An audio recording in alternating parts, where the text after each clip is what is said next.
اگر اہل بیت ہماری زندگی میں ہے تو ہمیں ہدایت ملے گی. میں پھر بات آگے بڑھوں. اہل بیت صرف نوحوں میں نہ ہو, اہل بیت صرف مجلسوں میں نہ ہو, اہل بیت صرف نظر و نیاز میں نہ ہو. جو ابھی تک اسی چیز میں پھنسے ہوئے ہیں کہ بی بی زہرا کی نظر مرد کھائیں گے کہ نہیں کھائیں گے,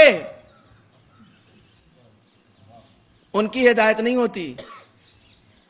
جو ابھی اسی چیز میں پھنسے ہوئے ہیں کہ بی بی زہرا کی نظر جب ہوگی تو وہ ڈھانک کے ہوگی, چھپا کے ہوگی یا کھول کے ہوگی, ابھی اسی چیز میں پھنسے ہوئے ہیں. اتنے پڑھے لکھے ہونے کے باوجود ابھی اسی میں پھنسے ہوئے ہیں. کسی شریعت نے انگور کا پردہ واجب نہیں کیا ہے, کسی شریعت نے مٹھائی کا پردہ واجب نہیں کیا ہے.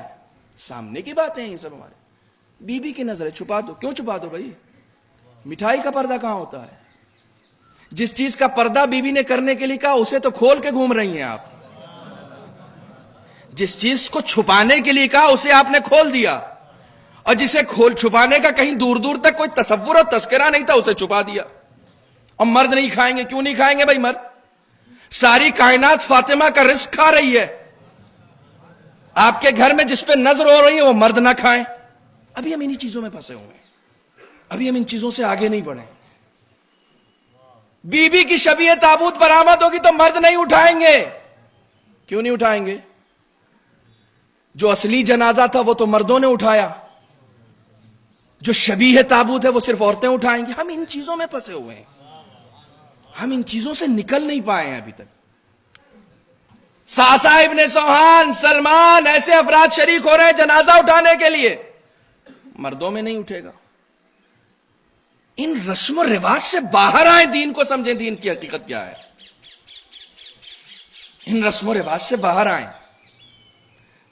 اہل بیت اس کے لیے باعث ہدایت ہے جو اہل بیت کو اپنی زندگی میں اپنا لیتا ہے. اہل بیت کو اپنی زندگی میں اپنا لیتا. اپنانے کا مطلب کیا ہوتا ہے؟ کونوا لنا زینا ولا تکونوا علینا شینا.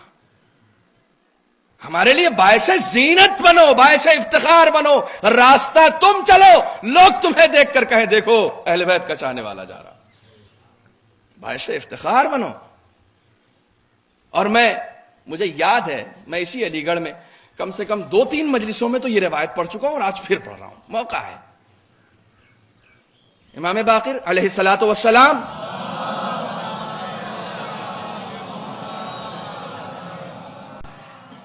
مسجد سے گھر تشریف لے جا رہے ہیں. 5ویں امام, ایک شخص پیچھے پیچھے آپ کی تعریف کرتا ہوا چلا جا رہا ہے. مولا آپ کی کتنی فضیلت ہے, آپ کے اجداد کو اللہ نے وہ فضیلت بخشی کہ معراج پہ بلایا, آپ کے جد نے در خیبر 2 انگلیوں سے اکھاڑا, آپ کی جدہ کے دروازے پر رضوان جنت درزی بن کر آیا, آپ کے اجداد کے کپڑے جنت سے آئے, اور مسلسل تعریف, مسلسل تعریف. کوئی رپلائی نہیں, کوئی رسپانس نہیں. چلے جا رہے ہیں. تعریف کرنے والا حیران ہے, مولا میں تعریف کر رہا ہوں, کوئی رسپانس نہیں, کوئی رپلائی نہیں, کچھ نہیں. مڑ کے بھی نہیں دیکھا, پلٹ کے بھی نہیں دیکھا. گھر پہنچ گئے, ایک قدم گھر کے اندر داخل کیا. جب آخر تک یہ تعریف کرتا ہوا آیا اور کوئی سے رسپانس نہیں ملا, ایک قدم گھر کے اندر داخل کر دیا. اس کا کہا مولا میں اتنی دیر سے آپ کی تعریف کر رہا ہوں, آپ نے کوئی رپلائی بھی نہیں دیا, کوئی رسپانس بھی نہیں. کہا اگر ہم اتنے ہی بافضیلت ہیں تو ہماری پیروی کیوں نہیں کرتے؟ ایک جملہ جو ہماری ہدایت کا باعث ہے.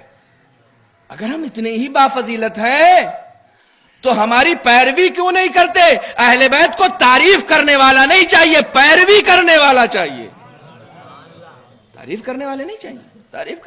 تعریف کر کے ہر انسان اپنا قد بڑھاتا ہے, اہل بیت کا قد تھوڑی بڑھے گا. تعریف کرنے والا اس لیے تعریف کرتا ہے کہ اس کا قد بلند ہو.